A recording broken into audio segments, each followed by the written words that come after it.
Bonjour à toutes. Je suis vraiment reconnaissante d'être là aujourd'hui, de vous voir toutes ici.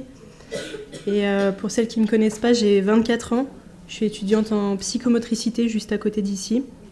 J'ai pas grandi dans une famille religieuse, mais plutôt au cœur athée. Donc pour ma famille, c'était un choix, la religion. Mais très rapidement, comme j'ai grandi en internat privé catholique, j'avais la notion de qui était Jésus, sans pour autant véritablement être dans la Bible ou aller à la messe. Donc j'allais pas vraiment à la messe. Et j'ai découvert Jésus bien plus tard, finalement, dans les années de la vingtaine, où c'est un moment de la vie où il y a beaucoup d'opportunités, où c'est encore l'insouciance. Malheureusement, pendant ces années-là, j'ai également dû vivre un des plus grands combats de ma vie, celui du cancer du sein et de l'ovaire. Donc on m'a diagnostiqué un cancer à l'âge de 20 ans et pour moi c'était véritablement un cauchemar. C'était vraiment la goutte de trop. Et pendant ces années-là, on apprend à se construire, on apprend à vivre ensemble, on apprend un métier, mais on n'apprend pas à gérer une maladie et on n'apprend pas à gérer ses émotions face à la maladie. Donc entre le 3 novembre 2022 et le 16 février 2024, il se sont écoulées 14 séances de radiothérapie, 22 séances de chimiothérapie, plus de 4000 heures d'hospitalisation, 5 opérations dont une mastectomie, une ovarectomie, qui ont laissé sur mon corps plus de 70 points de suture. J'ai également subi un coma pendant 10 jours l'été dernier et plus de 2000 heures de rééducation. Aujourd'hui encore, j'ai de nombreux troubles alimentaires et troubles du sommeil. Et tous ces chiffres, ils sont conséquents, mais ils ne reflètent pas la profondeur et la hauteur du combat que ça a été. J'ai dû mener d'abord le combat de l'acceptation de la maladie. D'accepter que je n'étais pas condamnée et que je ne serais pas spectatrice de ma propre mort.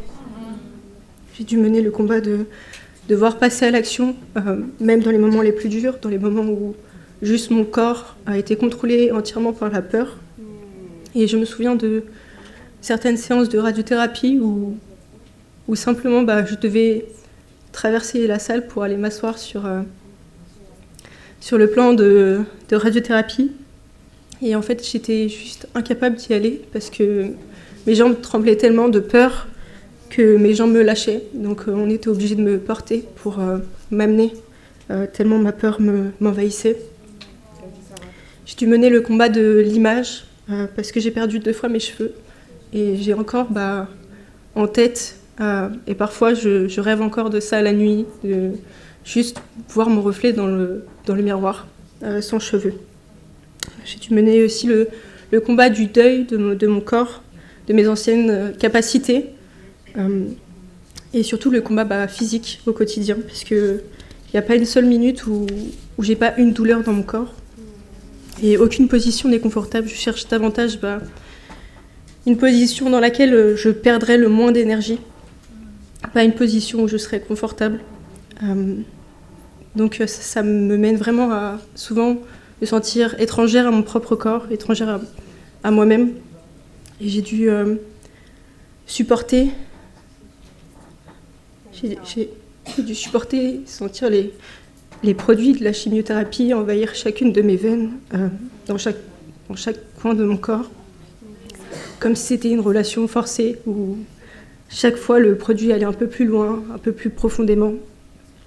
J'ai dû supporter mon corps décliner, se déchirer sous la douleur. Parfois, je sentais mon corps brûler 6 heures après la chimiothérapie,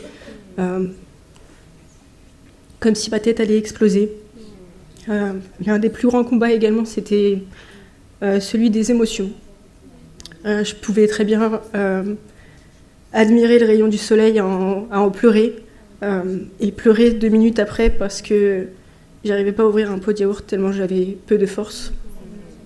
Il y a aussi eu beaucoup de combats silencieux et invisibles, comme la fatigue chronique, juste le fait que aujourd'hui mon corps il reste mutilé. Il y a une écriture qui m'inspire dans la Bible. En 2 Corinthiens 4, à partir du verset 16, la Bible a dit « Voilà pourquoi nous ne perdons pas courage.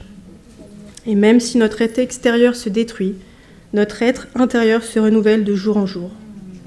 En effet, nos légères difficultés du moment présent produisent pour nous, au-delà de toute mesure, un poids éternel de gloire.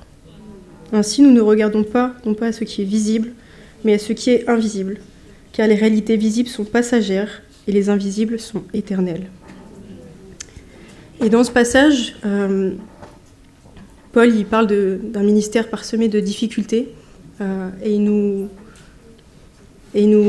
voit comme des vases de terre qui contiennent la lumière, le trésor de la gloire de Dieu. Et comment refléter la gloire de Dieu dans ces combats, dans ces instants? C'était en conservant une attitude positive au milieu des difficultés.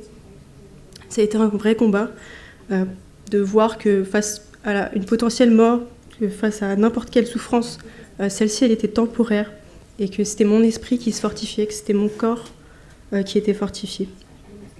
Et je devais vraiment m'accrocher aux bénédictions et aux progressions éternelles plus qu'à mon corps qui souffrait. Rester ferme grâce à la vision, non centrée sur moi, sur ma douleur, mais à une vision élargie. Et j'ai compris ça au moment où j'ai arrêté de me considérer comme victime du cancer, mais plutôt comme chanceuse. Et c'est un combat qui a été vraiment lourd et qui est encore lourd aujourd'hui, mais qui m'a appris à tirer profit de chacune des situations et de voir que la vie, elle est véritablement précieuse. Et une fois que j'ai saisi ça, il fallait le garder en fait.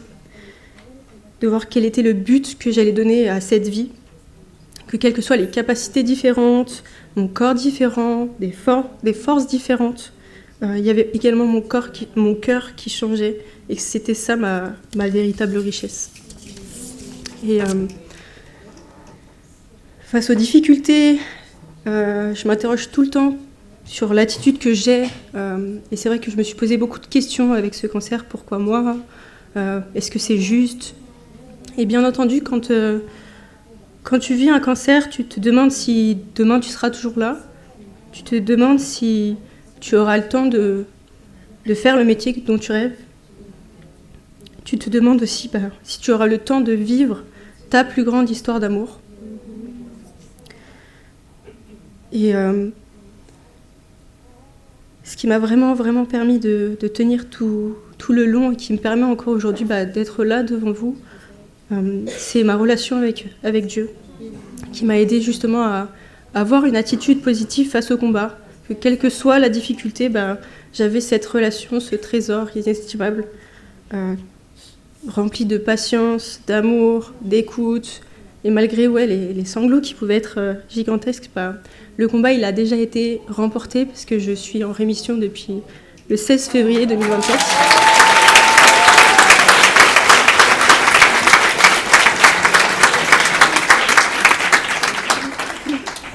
Mais ce qui le rend glorieux également, c'est le combat contre les peurs, contre les pensées, où chaque jour Dieu m'apprend à avoir encore plus confiance dans ses promesses.